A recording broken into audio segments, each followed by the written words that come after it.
Chapter 38. Me Too. In the quiet of the night, Sally hammered the plush toy a few more times, finally releasing her pent-up frustration. She climbed into bed and leaped onto it with a sigh. "Lights off. Sleep," she commanded. The smart lighting system responded instantly, plunging the room into darkness. Sally closed her eyes, settling into her nightly routine. She was always in bed before 10 and up at 6 for a half-hour of yoga.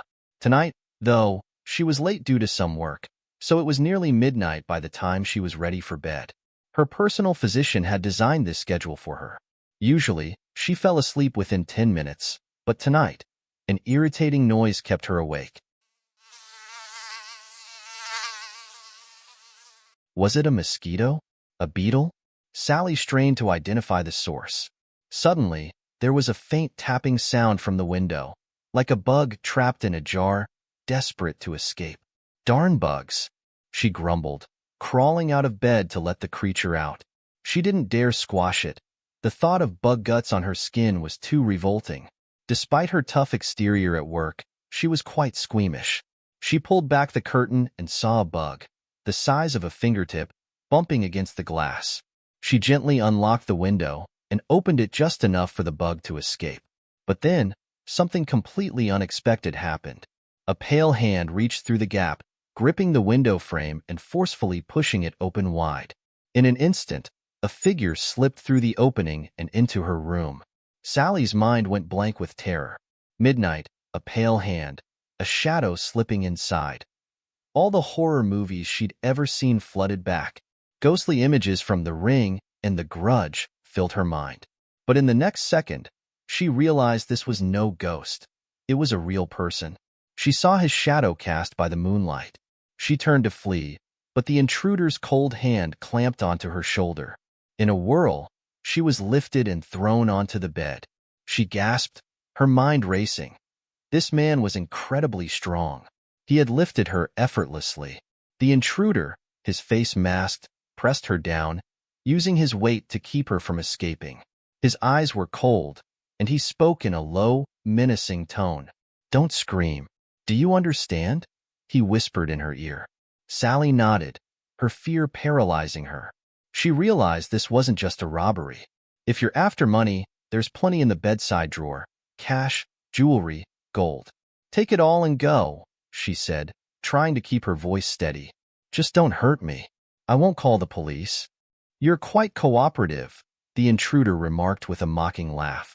"My life is worth more than money," Sally replied, her voice calm. "If you leave now, it's just robbery. The police are too busy to chase you down for that. But if you harm me, you'll be hunted relentlessly. I'm the manager of Stardust Company. If anything happens to me, people will demand justice." The intruder looked surprised by her composure. Most women in her situation would be in tears, but Sally remained eerily calm. "Do you think that scares me?" he growled, gripping her chin. "Who said I'm here for money?" Sally's heart sank as a terrifying possibility dawned on her. She stammered, I'm very sick. I have a disease. I'll infect you."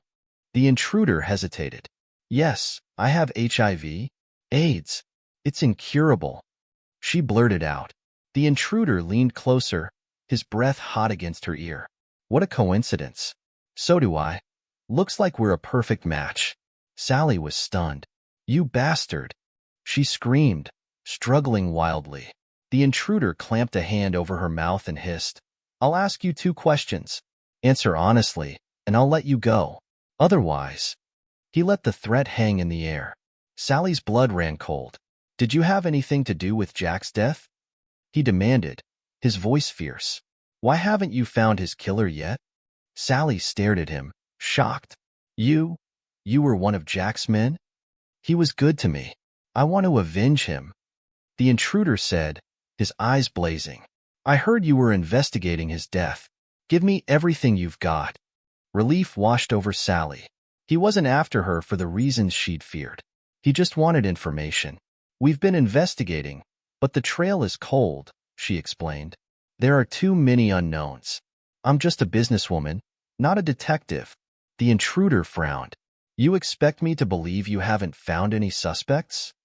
I swear, I don't know who to blame, Sally said desperately. Jack had many enemies. Before he disappeared, he was plotting something with his closest associates, but they've all vanished too. There's no trace of them or their plans. The intruder's shoulders relaxed. It seemed Jack had kept his secrets too well, even from his own company. His death remained a mystery, leaving no clues for revenge. Now, will you let me go? Sally whispered.